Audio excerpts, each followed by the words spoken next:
Good morning সবাইকে, কেমন আছো সবাই? আমরা তো খুব ভালো আছি, কারণ মাইসোর থেকে ঘুরে এসেছি। ঘুমটাও ভালো হয়েছে রাতে। সকালবেলা উঠে দেখলাম হাজবেন্ড ব্রেকফাস্ট বানাচ্ছে, তাহলে তো আরও মজা।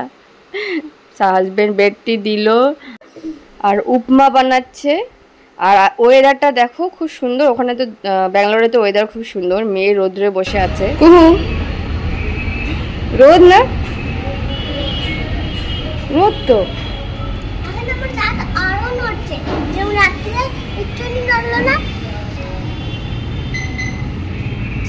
দেখি ভালো করে দেখো। তো চা খেলাম, তারপরে উপমা খেলাম। খেয়ে সকালের কাজ শেষ। এই যে আমার বরের বানানো উপমা, কুহুরও খুব টেস্টি লেগেছিল। আমরা আজকে একটু বিকালবেলা বেরোবো ঘুরতে, কারণ 4 ঘন্টা ডিউটি করে চলে আসবে ও।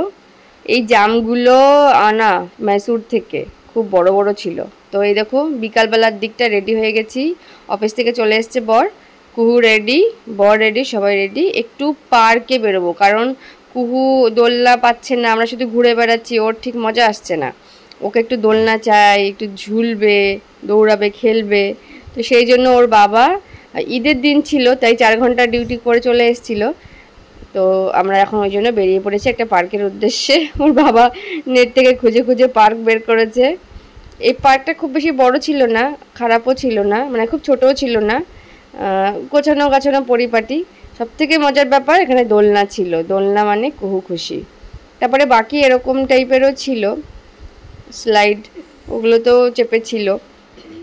আর পার্কটা ছোট হলেও একটু গোছানো গাছানো, এরকম যে ফ্রুটের এই যে কাট পিস মতন করে যে চেয়ারগুলো বানানো, এটা আমার খুব ভালো লেগেছিল। আর এই জবা ফুলটা দেখো কি সুন্দর কালারটা, আমার মনে হচ্ছিল একটা ডাল ভেঙে নিয়ে আসি। বাট যার ডাল ভেঙে নিয়ে এখানে আস্তে আস্তে তো শুকিয়ে যাবে, নষ্ট হয়ে যাবে। তো যাই হোক, এই যে পার্কটা পুরোটা ঘুরে ঘুরে দেখাচ্ছি, দেখো গোছানো গাছানো একদম রোডের পাশে, ফ্লাইওভারের সাথে, উপর থেকে মেট্রো যাচ্ছে।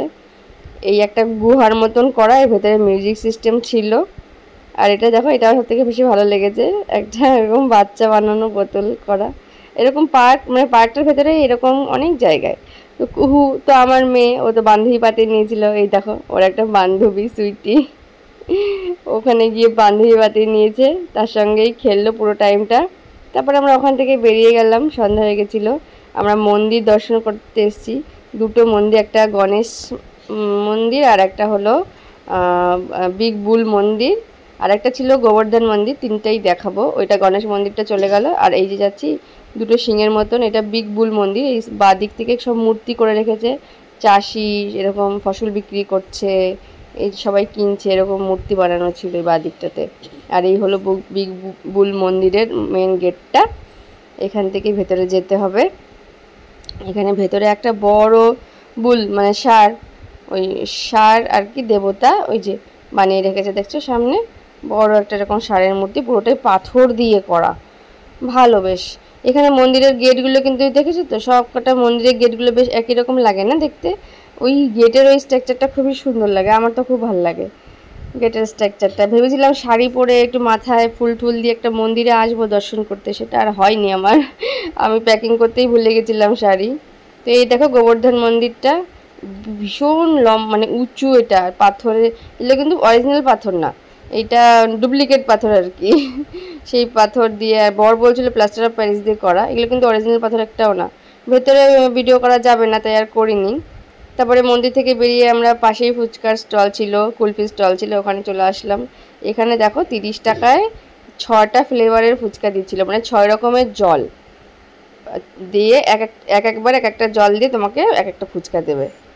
তারপরে ফুচকা খেলাম, ভীষণ টেস্টি লাগলো। আমি তো 2 প্লেট খেলাম, বড় 1 প্লেট খেলো। তারপরে আমরা এই যে ভ্যারাইটি ছিল এখানে কুলফিরও, সেটা খেলাম। তারপরে আমরা এবার চলে আসলাম বাড়ির দিকে। তোমাদের ভিডিও ভালো লাগলে লাইক শেয়ার করো, সঙ্গে থেকো। নতুন নতুন ব্লগ দেখতে হলে আমার চ্যানেলটাকে অবশ্যই সাবস্ক্রাইব করে রেখো। সবাই সুস্থ সবল থেকো, ভালো থেকো। নেক্সট ব্লগের সঙ্গে আবার দেখা হবে, টাটা।